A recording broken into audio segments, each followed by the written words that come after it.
구글이 계속해서 우리 고정밀 지도에 집착을 하고 있어요. 네, 한 20년 된 네. 얘기인데 5,000대 1 수준으로 축적된 고정밀 지도 반출이 이 구글이 미국 정부를 등에 업고 꾸준히 압박하고 있는 사안입니다.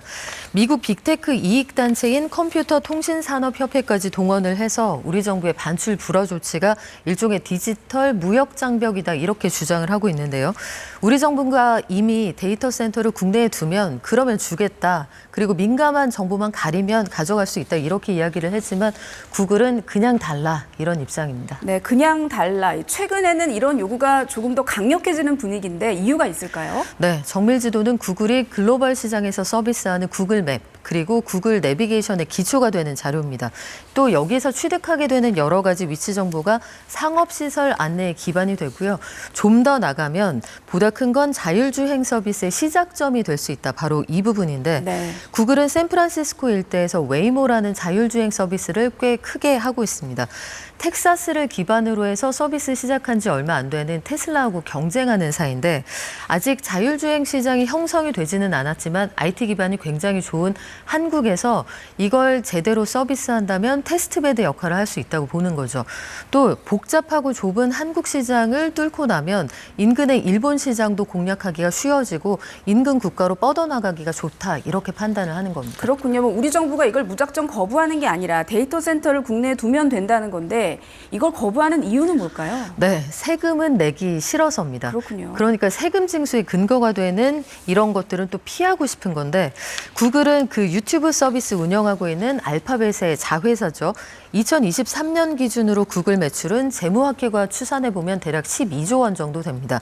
국내 기업이고 장부가 투명하게 공개가 됐다면 대략 법인세만 5,200억 원 정도 내야 했는데 실제 우리 정부에 납부한 건 155억 원 정도입니다. 그러니까 데이터 센터 주소가 딱 생기는 순간 이 법령의 근거가 될 수 있으니 세금은 피하고 지도만 받아가고 싶다 이런 입장인 거죠. 그렇군요. 이 시점에서 이제 가장 궁금한 것은 구글이 다른 나라들과는 어떻게 하고 있는지 궁금하고 우리 네. 정부의 입장은 뭘까요? 우리 정부는 일단 데이터 센터 국내에 가져와야 줄 수 있다. 네. 이 입장에 변함이 없는 상황입니다. 그리고 해외에서는 영국, 프랑스, 독일, 일본도 전국 단위 지도 25,000대 1 수준으로 제공을 하고요. 일부 도시에만 대축척 지도가 있습니다. 그러니까 구글이 서비스하는 대부분의 국가도 이 정도 축척 제공을 하는데 한국에 요구하는 지도가 지나치게 정밀하다는 주장은 할 만한 상황이고요. 국토부가 원래는 이번 달 안에 결론을 내려다가 이거 60일 추가해서 오는 10월쯤 반출 여부 다시 결정할 예정입니다. 최근에 청년층들이 참 많이 찾는 곳이기도 한데 K-팝 데몬 헌터스 때문에 많은 분들이 이제 외국에서도 오는데 네. 뭐 김밥만 먹는 게 아니라 이것도 꼭 방문을 한다고 하더라고요. 그런데 이곳에서 옛 브랜드를 되살린다. 어떤 얘기일까요? 네, 심폐소생술을 하고 있는데요. 외국인들이 한국에 오면 올무다 들른다 이런 얘기 하잖아요. 올리브영 다이소, 또 무신사 네. 갔다 온다 이런 얘기인데 90년대에 대학 다닌 분들은 아마 이 가방 메고 다닌 기억이 있으실 겁니다.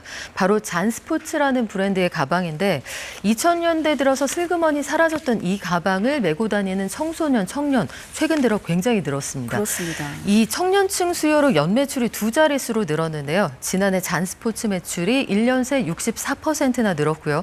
올해도 상반기 매출이 전년 동기 대비 60% 늘었습니다. 아울러서 과거에 의류로 유명했던 브랜드 디키즈 역시 매출이 75%나 늘었는데 여기에는 보이는 손의 작용이 있었습니다.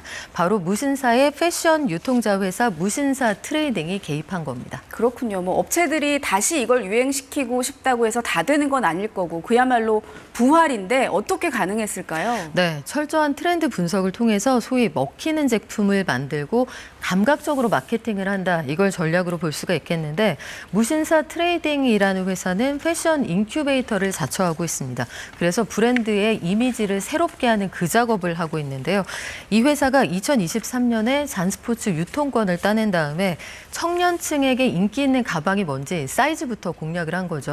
최근 청년층은 미니 가방을 굉장히 선호하는데 그렇군요. 그래서 과거처럼 큰 백팩 말고 미니 백팩을 선보이기 시작을 한 겁니다. 잠실 롯데월드몰 같은 청년층 유동인구가 많은 쪽에 안테나샵 같은 것들 만들어서 이 트렌드를 캐치하기도 했고요. 디키즈도 비슷한데요. 지난해 브랜드 매출이 전년 대비 170%나 늘었습니다. 요새는 작업 현장에서 입을 법한 일명 워크웨어가 유행인데 이 트렌드를 디키즈의 과거 히트 상품에 접목을 한 거죠. 아예 신발 브랜드 토앤토 같은 중소기업 브랜드를 탁 찍어서 이걸 집중적으로 육성을 하기도 합니다. 네, 생각보다 굉장히 섬세하게 접근을 하고 있는데 최근에 이 무신사가 상장을 앞두고 있다 이런 얘기도 있더라고요. 네, 그렇습니다. 국내 기업 공개 시장이 올해는 예년만큼은 흥미롭지가 않은데 시장에서 늘 이 불펜에 어떤 선수가 있는지 눈여겨보고 있습니다. 그중에 늘 후보군이 무신사 그리고 이 사교육 업체인 시대인재 운영하는 하이컨시 같은 그런 회사들이 있는데 무신사도 여러 해 동안 언제 증시에 데뷔하는지 기다리는 사람들이 많았거든요. 지난해 무신사 연결 매출이 1조 2천억 원을 넘었습니다. 앞서서 이 브랜드 심폐소생술 담당한다고 했던 무신사 트레이딩 자회사 매출도 올해 1,000억 원에 이를 것으로 보이는데 최근에 무신사가 상장 주관사 선정을 위해서 증권사에 입찰 제한 요청서를 돌렸습니다. 그래서 IPO에 속도 내고 있다 이런 이야기들이 나오고 있고요. 높은 몸값을 인정받기 위해서 해외에도 적극 공략하고 있다고 하니까 APR 같은 그 IPO 스타도 나올지 기대해 보겠습니다. 점점 기세를 확장하는 코인 시장 얘기는 종종 해주셨는데 국내 거래 금액이 단기간에 급증을 했나 봅니다. 네, 그렇습니다. 국내 가상자산 시장의 달러 스테이블 코인 거래 대금이 100조 원에 육박하는 것으로 집계가 되는데 1년 전과 비교하면 거래 대금이 3배 가까이 늘었습니다. 네. 올해 들어서 8월 21일까지 국내 5대 원화 거래소의 달러 스테이블 코인 그러니까 테더와 서클 거래 대금은 709억 2,600만 달러를 기록했습니다. 우리 돈으로 따지면 99조 2천억 원쯤 됩니다. 8월 중순까지 그 월 거래 대금만 6조 원이 넘었고요. 연간 누적 금액이 이 정도니까 연말 되면 100조 원 갈 거다. 이런 전망이 충분히 가능해 보입니다. 네, 이 스테이블 코인의 대표 주자 하면 우리 서클 얘기를 빼놓을 수 없을 것 같은데 이 서클 발행사 주가는 최근에 좀 빠진 것 같은데 이 코인 자체에 대한 스테이블 코인 자체에 대한 수요는 늘어나고 있다는 얘기일까요? 네, 그렇습니다. 서클 발행사의 주가가 빠진 건 대규모 유상증자를 했기 때문인데 1,000만 주나 되는 주식이 추가로 풀린다고 하니까 단기에 급락한 거고요. 네. 별개로 국내 달러 스테이블 코인 거래 대금은 올해 들어서 빠르게 늘어나고 있습니다. 지난해 같은 기간과 비교하면 147% 가까이 거래 대금이 늘었습니다. 여기에는 지니어스 액트 처리처럼 그 미국 공화당을 중심으로 한 트럼프 행정부가 코인 시장을 확장하고 있다. 이게 가장 큰 영향을 미치고 있는데 국채 사주는 스테이블 코인 시장의 기능이 계속 필요한 트럼프 대통령 한동안은 이런 기조 유지할 것으로 보입니다. 네. 근데 사실 이 스테이블 코인이 아직도 생소한 분들이 많을 것 같아요. 뭐 그럴 법도 한 게 뭐 해외에서는 상황이 다를 수 있지만 국내에서는 이걸로 뭐 카드처럼 결제하는 사례가 많지가 않잖아요. 그런데도 불구하고 이렇게 거래 대금이 늘었다는 거는 어디에 사용을 하는 걸까요? 네, 그렇습니다. 말씀하신 것처럼 스테이블 코인은 이 달러의 가치가 연동이 돼 있고 이거 자체로 시세 차익을 노리는 게 아니기 때문에 네. 국내에서는 아직 결제 저변이 넓지 않아서 이걸 어디에다 쓸까 이렇게 궁금하신 분들 많으실 텐데 자산을 해외 거래소나 혹은 개인 지갑으로 옮기는 데에는 현금보다 훨씬 편리하고 유리합니다. 유학이나 이민 등으로 해외 송금을 해보시면 이게 돈 보낼 때나 받을 때 절차도 꽤 복잡하고 수수료도 비싼 편이고 시간도 좀 걸리죠.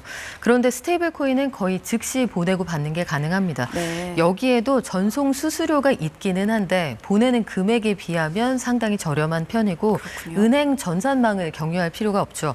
그래서 스테이블 코인은 바이낸스 같은 해외 가상자산 플랫폼에서 현지 가격으로 코인을 살 때 사용하려고 보내는 경우가 많습니다.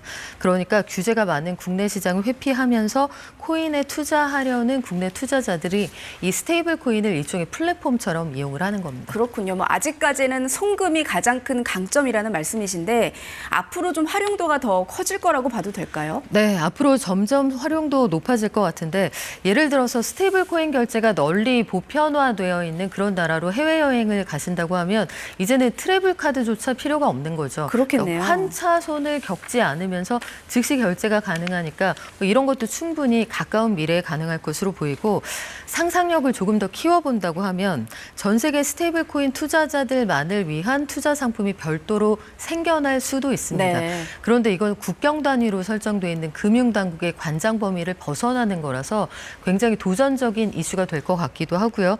만약에 이게 현실화가 된다.